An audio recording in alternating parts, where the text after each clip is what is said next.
এজন্য চোরের কাছে গিয়া চুরি শিখা যাবে, ডাকাতের কাছে গিয়া ডাকাতি শিখা যাবে, নামাজির কাছে গিয়ে নামাজি হওয়া যাবে। কথা ঠিক না বেঠিক?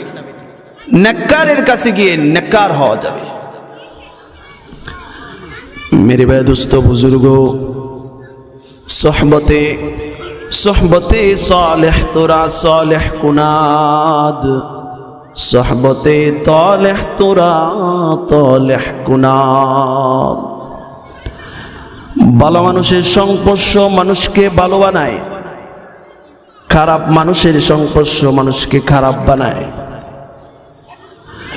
যেমন এমনও মানুষ আছে যারা ভুলক্রমে একজন নেককার মানুষের সোহবতে চলে গেছে, আর সে চোর থেকে সময়ের শ্রেষ্ঠ বড় আল্লাহর ওলি হয়েছে। আল্লাহু আকবার। জুনায়েদ বাগদাদীর নাম শুনেছেন আপনারা? সাইয়্যিদুত তাইফা বলা হয়। কি বলা হয়? সাইয়্যিদুত তাইফা, সর্দার, ওলিদের সর্দার বলা হয়। সুবহানাল্লাহ। সাইয়্যিদুত তাইফা যিনি হয়েছেন জুনায়েদ বাগদাদী রাহমাতুল্লাহি আলাইহি, তার নিজের বাসস্থানের মধ্যে রাত্রে ঘুমাইছেন। রাত্রিবেলা চোর গেছে জুনায়েদ বাগদাদীর ঘরে চুরি করতে। জুনায়েদ বাগদাদী নিজের বালিশের মধ্যে মাথা লাগিয়ে সব দেখতেছে, চোর সব গোছাইতেছে। জুনায়েদ বাগদাদী চিন্তা করছে, মনে হয় অনেক দিন ধরে খাবার দাবার নাই, লোকটা কষ্ট করে এখানে চুরি করতে এসেছে। আচ্ছা ঠিক আছে, এই লোকটা যেন এখান থেকে জিনিসগুলা নিয়ে কয়েকদিন সুন্দর করে খাবার দাবার করতে পারে। এবার চুরি হয়েছে। চুরি হওয়ার পরে এই লোক যে আগে চুরি করার কারণে একটা হাত কেটে দিয়েছিল, হাত কাটার কারণে এক হাতে চুরি করে, এক হাতে কি করে চুরি করে। এবার সকল আয়োজন একসাথে করেছে, কিন্তু জুনায়েদ বাগদাদীর ঘরে যা চুরি করেছে তার নিবে কিভাবে? মাথায় তো এক হাতে আর তুলতে পারে না।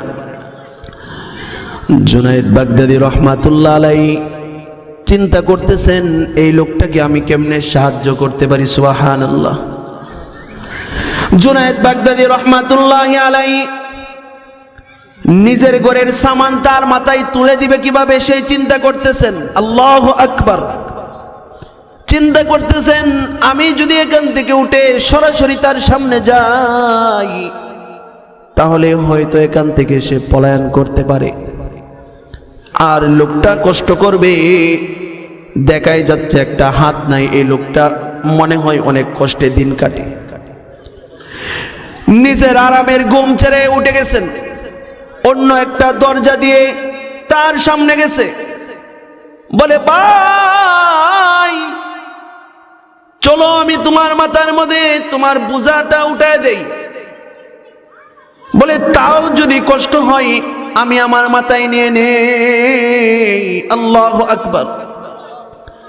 চোর চিন্তা করে মনে হয় সেও একটা চোর,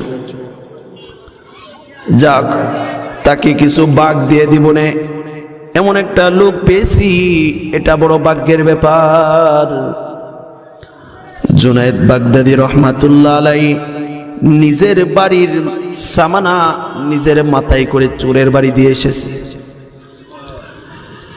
এবার সকাল হয়ে গেছে, চোরের চিন্তা মেজাজ খুলে গেছে, আরে রাত্রে যে তাকে আমি আমার সাথে করে বাড়িতে নিয়ে আসলাম, তাহলে তো আমি আমার বাড়ি তাকে চিনিয়ে দিলাম। কিছুক্ষণ পরে যদি আমাকে গ্রেফতার করে দেখে আসি তার বাড়ির কি অবস্থা। এবার সকলেই দল বেঁধে, এবার সকলেই তিনি তার বাড়িতে গিয়ে দেখে দল বেঁধে বেঁধে জুনায়েদ বাগদাদীর বাড়িতে মানুষ যায়। সে মনে করেছে চুরি হয়েছে, এজন্য মানুষ দেখার জন্য যাইতেছে। একজনকে জিজ্ঞাসা করে, বা এটা কার বাড়ি? বলে জুনায়েদ বাগদাদির বাড়ি। তিনিও জিজ্ঞাসা করেন, এত মানুষ এখানে কেন যায়? বলে তুমি গিয়ে দেখো না। গিয়া দেখে গতকালকে রাত্রে যে মানুষটা নিজের সামানাগুলা মাথায় করে তার বাড়িতে দিয়ে এসেছে, সেই ব্যক্তিটা একটা চেয়ারের মধ্যে বসে বয়ান করে,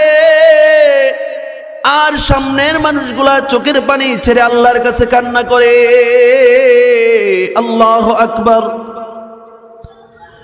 মানুষকে জিজ্ঞাসা করে তার নাম কি? বলে জগৎ বিখ্যাত ওলি জুনায়েদ বাগদাদি। সুবহানাল্লাহ। যখন সকল মানুষ চলে যায়, সকল মানুষ চলে যাওয়ার পরে জুনায়েদ বাগদাদির কাছে কাছে গিয়া নিজের চোখের পানি ছেড়ে দিছে। আল্লাহু আকবার। হায় রে, তোমার নামের শুরুতেও মুসলমান, আমার নামের শুরুতেও মুসলমান।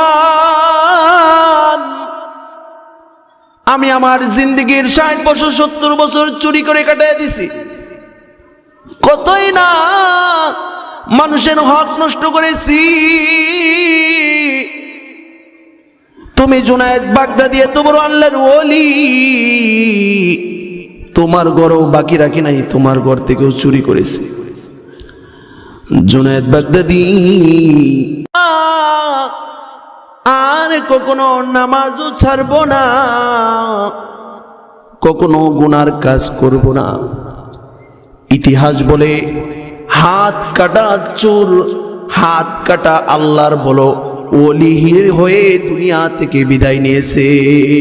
সুবহানাল্লাহ।